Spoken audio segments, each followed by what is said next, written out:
നമ്മളിത് എടുത്തിട്ട് ഞാൻ പഴയും കേൾക്കണം എന്ന് പറഞ്ഞാലേ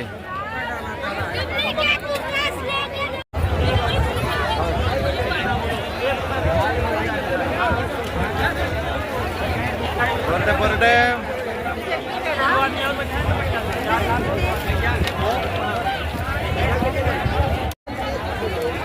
വെൽക്കം വെൽക്കം വെൽക്കം.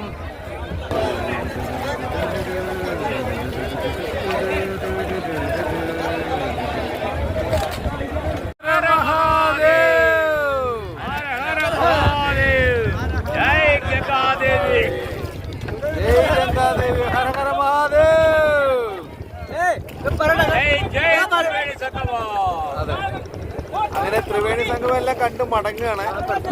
വേണമെങ്കിൽ ഇന്ന് തന്നെ ഇരിക്കാം. പക്ഷെ നമ്മുടെ ഒപ്പം ഏകദേശം 80 ആൾക്കാരിൽ നമ്മൾ 12 പേര് മാത്രമേ നമ്മുടെ ഒപ്പം ഉള്ളൂ. ബാക്കിയുള്ളവരൊക്കെ ഓരോ ഗ്രൂപ്പായിട്ട് തിരിച്ചിരിക്കുകയാണ്. നിങ്ങൾക്ക് തോന്നുന്നു ഞാനാണ് ഈ ഗ്രൂപ്പിന്റെ നായകൻ. ഗ്രൂപ്പിന്റെ നായകന്മാരാണ് ഈ പുറകിലിരിക്കുന്നുണ്ടാവുക. അപ്പൊ പരിപാടിയൊക്കെ ഓക്കെ ഇല്ലേ? എങ്ങനെ ഉണ്ടായിരുന്നു പിന്നെ പ്രയാഗര ട്രിപ്പ്?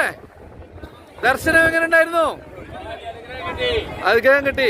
കർമ്മങ്ങളൊക്കെ എല്ലാവർക്കും ചെയ്തില്ലേ? ഒന്ന് പറഞ്ഞേ, എങ്ങനെ ഉണ്ടായിരുന്നു പിന്നെ പരിപാടിയൊക്കെ? എല്ലാവർക്കും നമ്മുടെ 27 തലമുറയുള്ള ആൾക്കാർ ഇവിടെ വരുന്ന പറയണത്. അപ്പൊ എല്ലാരും അടിപൊളിയല്ലേ? പറയൂ. ഗംഗാമാത, യമുന മാത, സരസ്വതി ദേവി എല്ലാവർക്കും നല്ല സ്നാനം. എല്ലാവരും നല്ല സ്നാനം. നമുക്ക് മുമ്പുണ്ടായിരുന്ന 7 തലമുറയ്ക്ക് വേണ്ടിയും ഇനി വരാൻ പോകുന്ന 7 തലമുറയ്ക്കും വേണ്ടിയാണ് ഇവിടെ നമ്മൾ സ്നാനം ചെയ്ത് പറഞ്ഞത്. ഗംഭീരമായിരുന്നല്ലോ. നമ്മളെല്ലാ പിതൃക്കൾക്കും വേണ്ടി ചെയ്തു. എല്ലാ അമ്മയുടെ അച്ഛൻ്റെ കുടുംബത്തിലെ എല്ലാ പിതൃക്കൾക്കും വേണ്ടി മരിച്ചു ചെയ്തിട്ടുണ്ട്.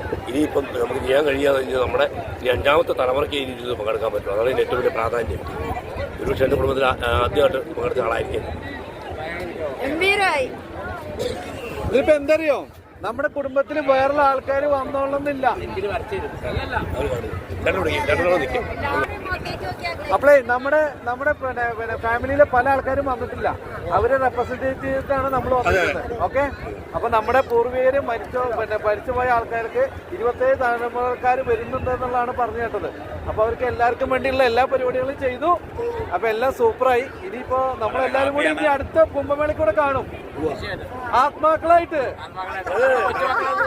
Okay okay. അപ്പൊ എല്ലാവർക്കും അപ്പൊ ഈ പരിപാടി ശരിക്കും സ്പോൺസർ ചെയ്തത് സുദർശന തൊടുപുഴ. നമ്പർ ഞാൻ ഇതിന്റെ ഡിസ്ക്രിപ്ഷനിൽ കൊടുക്കാം കേട്ടോ. Okay, thank you.